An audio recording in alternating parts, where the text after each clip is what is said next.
All right, time for another vlog. I'm back in my hometown now, so gonna be using much better gym, much better equipment. And yeah, the goal of this session right now, it's legs, just because last time I did arms and shoulders. So even for the bulk right now, which yeah, I had ended the cut already a couple of weeks ago. So just kind of been maintaining slash really lean bulking is the goal from here. But the goal for this session, and I'll show all the new movements I'm doing, is just to not start off ego lifting the weight, just get, kind of reset my form on a lot of the lifts. A lot of the stuff I've done before, but like I kind of anticipate I'll be a bit stronger than when I last did it. But still, got to video all my movements just to see in a couple months that I've improved with the same form, same tempo, same technique. That's my goal, just to see where I'm at. So these were the drinks for today. Just some electrolytes in that bottle and a ton of carbs in that one, which may have helped me feel less fatigued overall. So I'm starting off my leg days with a hamstring curl, and actually I have no access to a good seated hamstring curl at my university gym, so it's the first time I'm consistently doing a seated hamstring curl, just for more stretch on the hamstrings in that hip position, the flexed hip position. Yeah, I was trying to do these pretty controlled and not push the weight too much. I definitely could go higher. Like the reps were a bit too high for me on what I'd like to do for this. And also maybe gonna experiment with just positioning my arms and torso so that, yeah, the hips don't shoot up, especially in the later reps. I'm trying to avoid that. But I really like this exercise personally. It's a Atlantis machine. It just feels very good compared to some other seated leg curl machines that I've tried. And this machine, I think it's called a squat press. I think I saw that name somewhere. I don't know what else to call it. It's basically a leg press, but just with a much nicer foot path. It feels much more quad dominant than glute dominant, at least for me doing it this way. So it is definitely my favorite squat pattern at the moment. You do have to use quite a lot of plates, just like for a leg press, but I don't mind that. Yeah, I think I'm doing 6 plates and a 10 here. So like taking this up to 7 plates with the same form. With, I don't know, it's hard to judge on this. There might have been one more in the tank, but it's so taxing that I'll leave it there. And I've got single calf raises on the leg press machine. This one specifically has a little, I guess you can't see it here, but it's like a little different platform just for calf raises on the bottom, which is quite nice.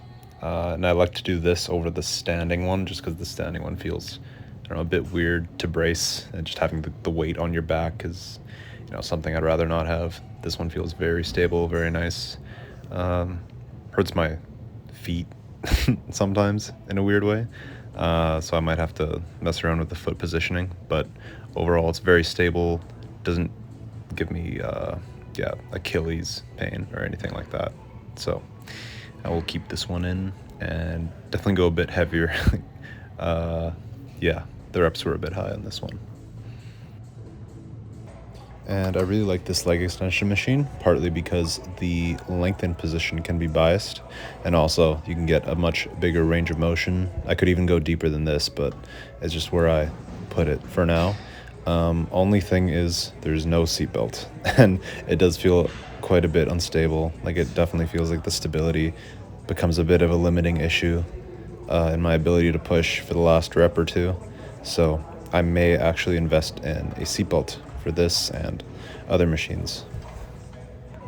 This is a machine I've never seen. It's intended for rows, like, to hinge and then just to row it, but you can also turn it into a deadlift, like a straight leg deadlift or RDL, and that's what I'm doing here. I think I have to adjust the seat to put my my butt like a bit back and down a bit more, so that my hands at the bottom aren't so like working so much to stabilize the weight, because the angle is not straight to the handles. So I can definitely fix that, but it feels very stable and quite nice to hinge with, and I could see myself using it in the future for sure. So I'll give it a couple more tries and see how it progresses. But I think it's a good alternative to hyperextensions, which are not as comfortable to set up here. So I may have to stick with this.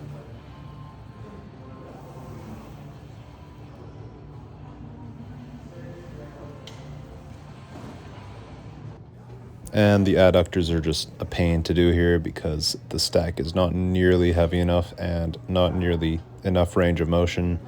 And unfortunately, I left my gym pin back at where I go to university. So either I get another gym pin, so another like $60, $70 for the cheap one, the replica, or I just accept that my adductors probably won't be growing over the summer. And yeah, I'll have to think about that, but adductors may just be sort of a maintenance muscle group for now, most likely.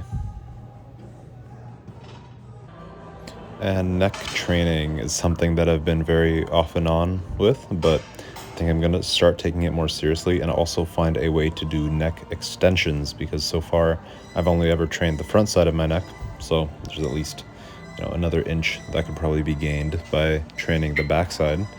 I'll have to find some setup for that, maybe with bands or so on. But this as well, I would usually use two 35s, but this gym has no 35s, so a 45 and a 25 is just uncomfortable to hold. So I started my first time doing neck again just with the 45 for 22 reps, just high rep sets for now, until I can find a way to do these heavy as well.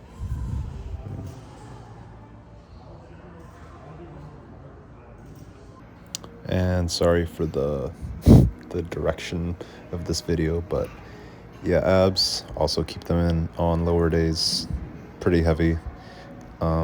Just like any other muscle group, I train them basically the same way, two sets 2 times a week, or I could do more technically, but they're not a high priority. I have seen the difference, honestly, in ab training so far on my abs. Could be a bit more cutting, but I do definitely feel like they're gaining some thickness. So I will keep these in for now, and it's the only ab exercise I do, and I feel as though it is enough. It's isolating the main function of the abs. And just running through some poses here in slightly different lighting, and honestly I notice the difference more when I return to this lighting versus being in the same place and seeing my physique in the same light all the time. Like returning here when I was last here 4 months, right, and seeing it again, I can definitely see the difference. And yeah, this will be mainly where I notice any changes for the next 4 months. But yeah, pretty happy with my look at the moment, but the cut will also start soon, and I'll get to see even lower body fat percentages than I've ever seen. So I'm excited for that.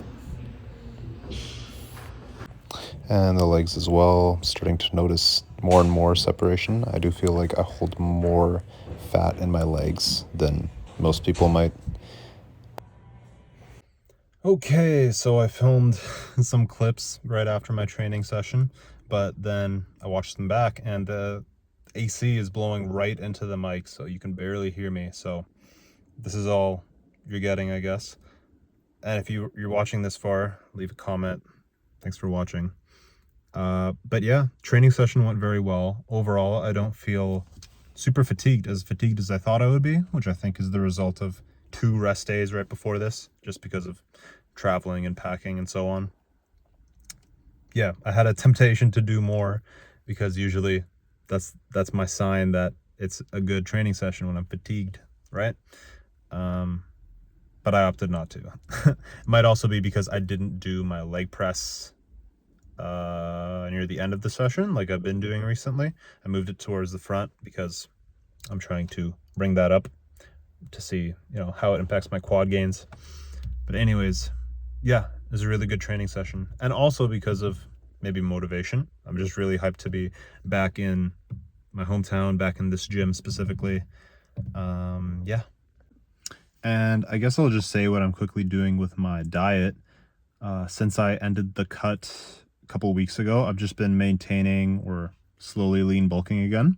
But my university's bodybuilding club is hosting a cutting challenge, basically like a physique transformation 8-week challenge. So I may be doing that. It starts in a week. So I may have to cut again.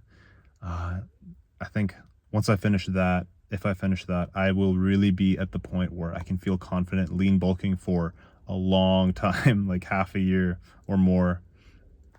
In terms of diet, I think also my bulking diet can improve a lot, because I know it's a tendency for most people that it's easier to adhere to a diet during a cut, but then right when you get back to a bulk and a maintenance phase, you just eat all the foods that you've been craving for a long time. That's a problem I have, learning just moderation in a bulking phase, which I'll try different strategies for that. Right now I'm thinking I do have the structure, say 70-80% of my calories, but then the last however many, I can literally eat whatever, as long as my protein goals are met, my carbs, my fats are met, and some micronutrients as well. I can eat literally anything that I feel like, but it's controlled flexibility. So I will update on that as well. So that will be it for today. Expect another vlog soon. They're gonna be more regular now that I have time for it. And I've also been making a couple of short form videos. I made one of my cut that I'll post a link to somewhere, maybe, if I can figure that out. Gonna try making shorter form educational content as well, just speaking. Yeah, trying different things out. So see you next time.